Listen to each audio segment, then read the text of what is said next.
Buku adalah salah satu sumber ilmu pengetahuan. Nah, cukup dengan membacanya saja, kita sudah bisa mendapatkan segudang informasi, juga segudang pengetahuan. Seseorang bisa pergi kemanapun, kapanpun, tanpa bersusah payah, juga dengan menggunakan ongkos yang sangat murah, cukup dengan membaca buku saja. Karena dengan membaca buku, kita bisa pergi ke bagian dunia manapun, atau bahkan kita bisa berperan menjadi karakter lain. Menurut Raden Ajeng Kartini, membaca itu membuat pikiran kita bebas walaupun raga terpenjara. Bahkan salah satu bapak proklamator bangsa kita, Bapak Muhammad Hatta, adalah seseorang yang rakus buku dan pernah mengeluarkan suatu pernyataan, "Aku rela dipenjara asalkan bersama buku. Karena dengan buku, aku bebas." Selain itu, Bung Hatta pernah mengeluarkan celotehan bahwa istri pertamanya adalah buku dan istri keduanya adalah Rahmi yang memang dinikahinya sebagai istri. Pernah nggak sih kalian merasa bahwa pesan yang disampaikan oleh penulis tidak tersampaikan kepada kita? Atau kita merasa tidak ada feeling antara kita sebagai pembaca dengan buku yang kita baca? Bagi kalian yang sedang merasakannya atau pernah merasakannya, Hilma akan memberikan tips agar pembaca menjadi kembali asyik dan juga pesan yang disampaikan oleh penulis bisa tersampaikan kepada kita. Mendapatkan buku itu bisa dengan membeli, meminjam, atau juga menyewa. Bagi kalian yang mendapatkan buku dengan membeli, sangatlah diharuskan untuk membeli buku yang asli, tidak bajakan, juga tidak kopian. Kalau kita membeli buku bajakan atau mendownload PDF buku gratis yang aslinya tidak gratis, itu sama saja dengan kita tidak menghargai hasil pemikiran penulis, jerih payah penerbit, dan kerja keras yang dilakukan toko buku untuk menghasilkan sebuah buku. Oleh karena itu, mulai dari sekarang, yuk kita beli buku asli, katakan stop pada buku-buku bajakan.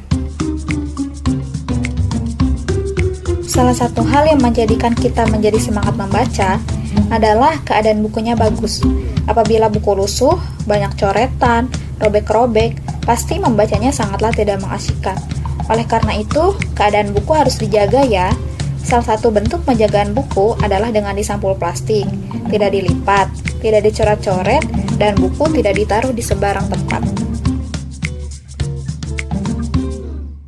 Sebuah karya tulis sangatlah dipengaruhi oleh latar belakang penulisnya. Oleh karena itu, dengan mengetahui latar belakang penulis, kita bisa menjadi sedikit tergambar alasan penulis membuat karya tulisnya tersebut. Sebut saja penulis Andrea Hirata yang berlatar belakang sebagai orang Melayu. Beliau telah menghasilkan banyak sekali novel yang syarat dengan bahasa dan budaya Melayu, seperti Laskar Pelangi, Orang-orang Biasa, Guru Aini, dan lain sebagainya.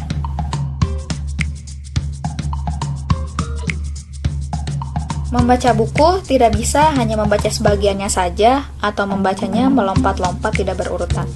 Bisa saja membacanya seperti itu, tetapi kemungkinan akan terjadi kesalahpahaman pembaca dengan maksud tujuan penulis.